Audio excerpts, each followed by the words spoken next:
Welcome to my Me Time Monday Wellness Hack on 10 Global Self-Care Wellness Hacks for Caregivers. This is a Me Time Monday Wellness Hack, which is part of our Self-Care in 7 Minutes video series. I'm Sherri Snelling, gerontologist, author of Me Time Monday, and CEO of the Caregiving Club. Now, on July 24th, we celebrate International Self-Care Day, and it's a perfect time to review 10 of the top caregiver wellness and self-care practices that come to us from around the world. In my book, Me Time Monday, I write about how many of our modern-day wellness trends are really just repackaged from ancient cultures who have shared these holistic wellness techniques with us from thousands of years ago. I picked 10 to share that are included in my book and also represent the 7 elements of wellness from my Me Time Monday book, which are physical, emotional, social, intellectual, environmental, financial, and spiritual. The first is from Japan, and it's forest bathing. Scientific and environmental experts believe 2 billion years ago, during the first ice age, the Earth experienced increased oxygen concentrations, allowing photosynthesis, an energy source for complex life. This process is where green plant life, including trees, use sunlight to create a food source from carbon dioxide and water. This causes the plant life to emit a green pigment called chlorophyll that removes the carbon dioxide while it creates and releases oxygen into its surroundings. This is why when you are in a forest or among abundantly green plant life, your lungs breathe in more oxygen than normal to reduce stress and boost immunity.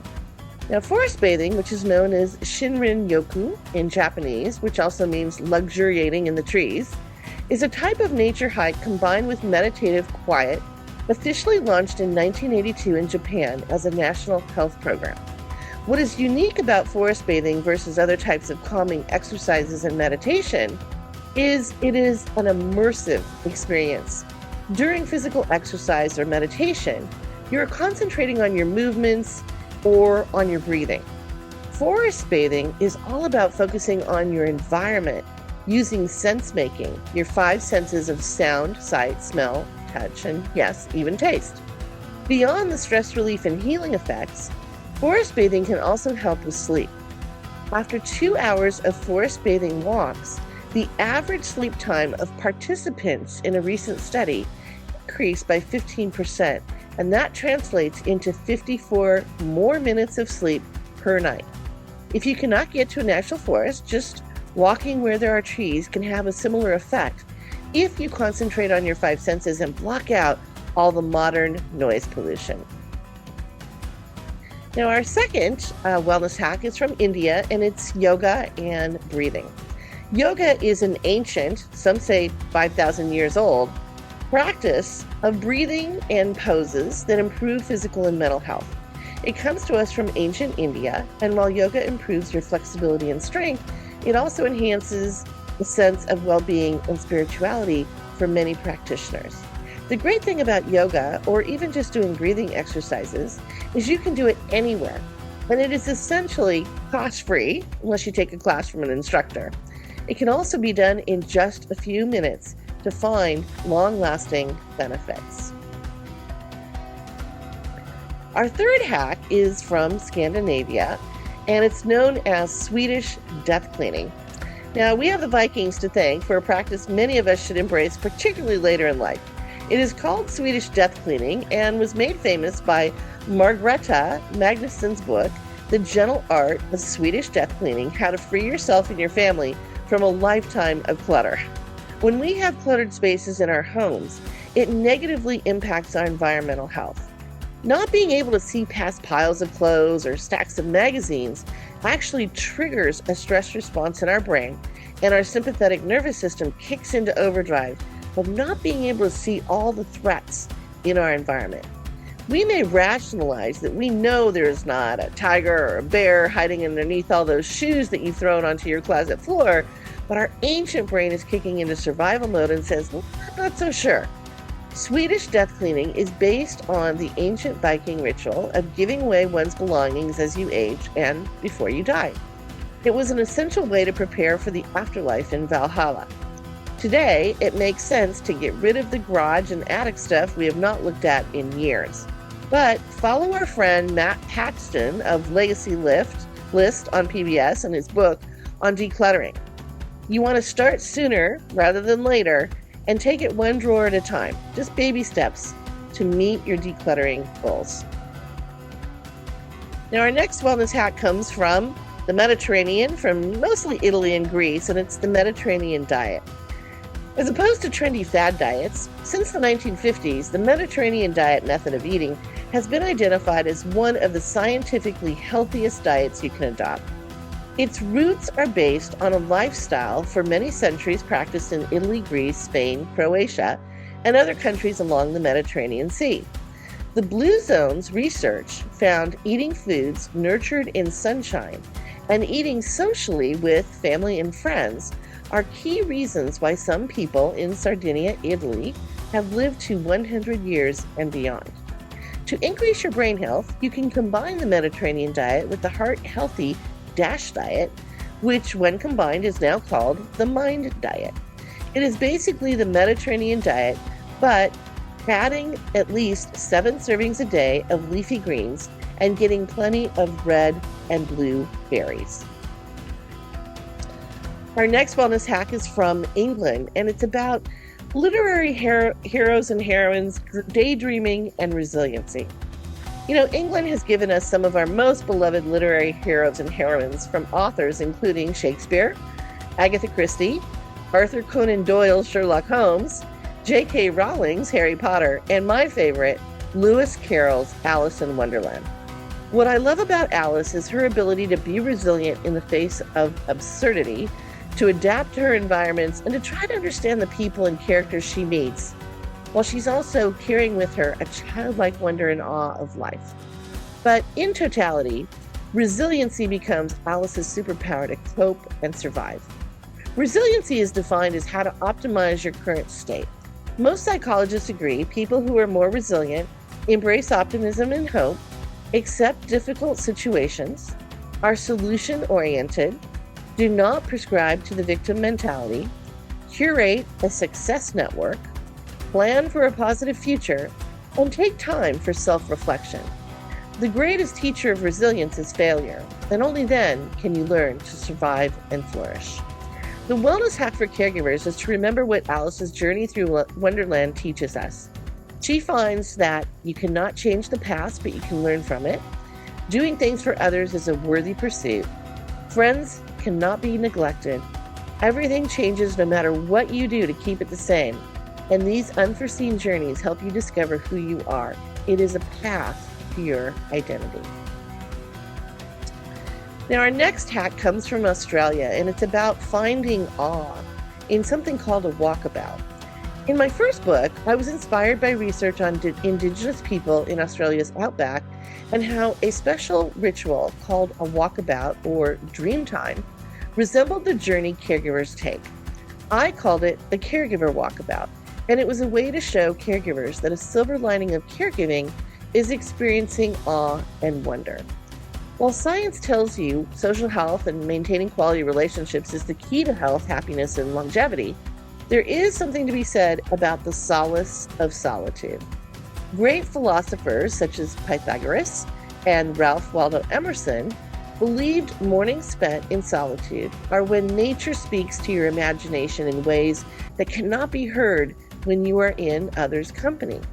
Now, some fear seeking solitude can lead to loneliness. But as I wrote in my Me Time Monday book, being alone does not mean you are lonely. Loneliness is defined by the quality of your relationships, not the quantity of time you spend with others. So to experience awe, or a sense of wonder that is often something that we experience solo, awe is a unique blend of curiosity and uncertainty. While this would seem to create anxiety, instead it fills your soul with spirituality.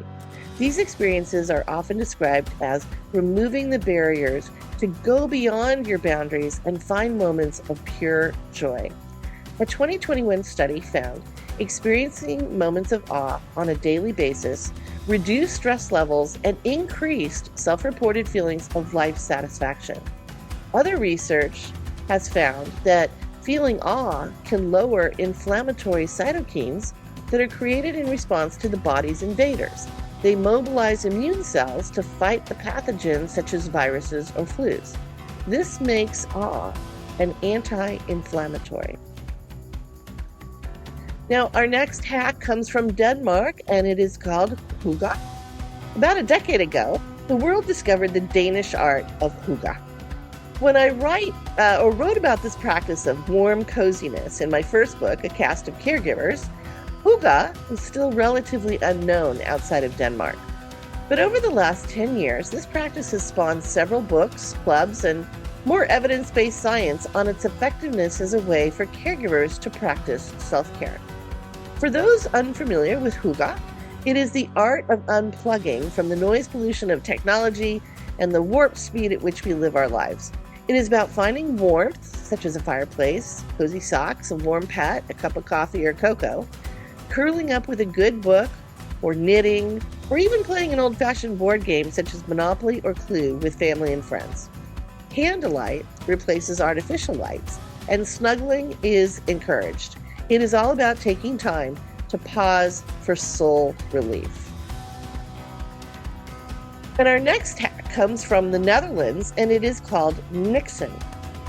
The Dutch offer us niksen, also known as nix, to insiders. This is similar to hygge, but when we say digital detox, we really mean step away from the technology and even from social company. Niksen is the purposeful art of doing nothing, similar to what noted psychologist Claire Weekes prescribed for anxiety, which she called masterly inactivity. Letting your mind wander and just staring out a window or onto a wide vista to observe your surroundings without engaging or focusing too hard on what is happening around you is what niksen is all about. Instead of being mindful, it is really being mindless. Well, this sounds simple, and yes, the health benefits have been tracked by science. It is a lot harder than you think.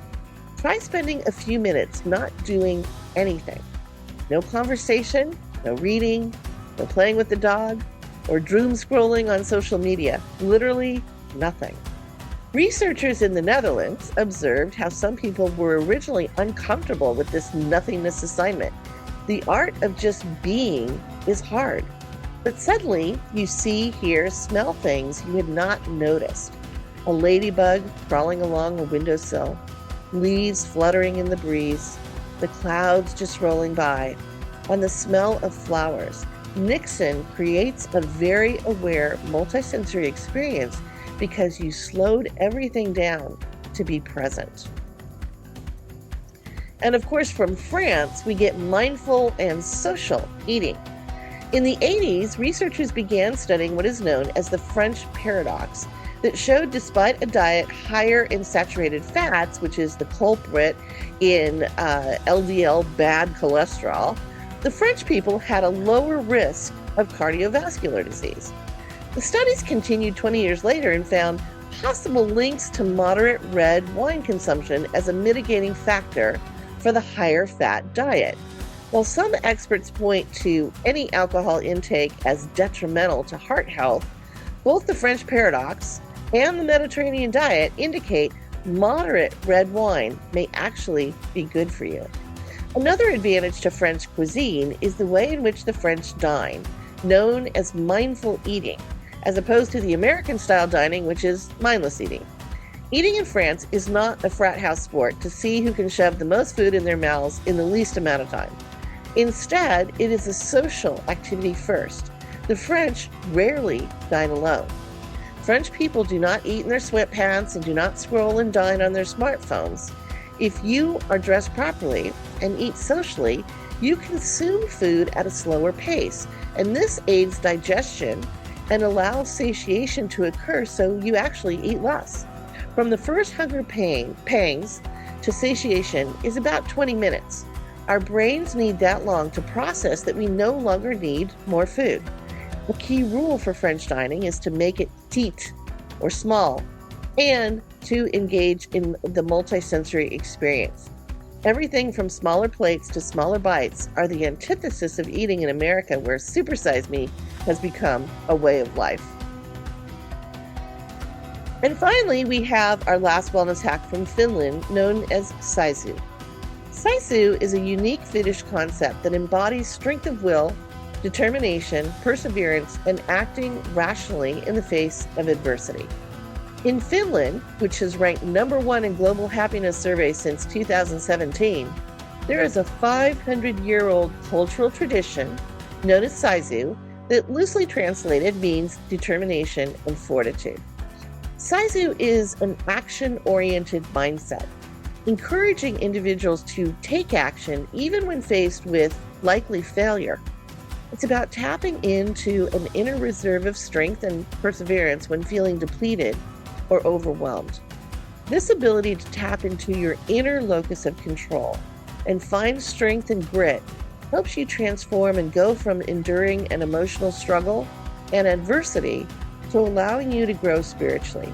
It is about being resilient, but also about reestablishing core beliefs that allow for resiliency in the future.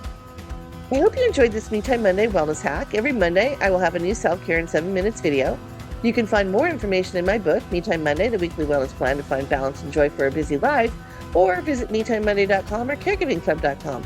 And don't forget to subscribe to our Caregiving Club YouTube channel to get all the self-care in 7 minutes videos every Monday. Take care and stay well.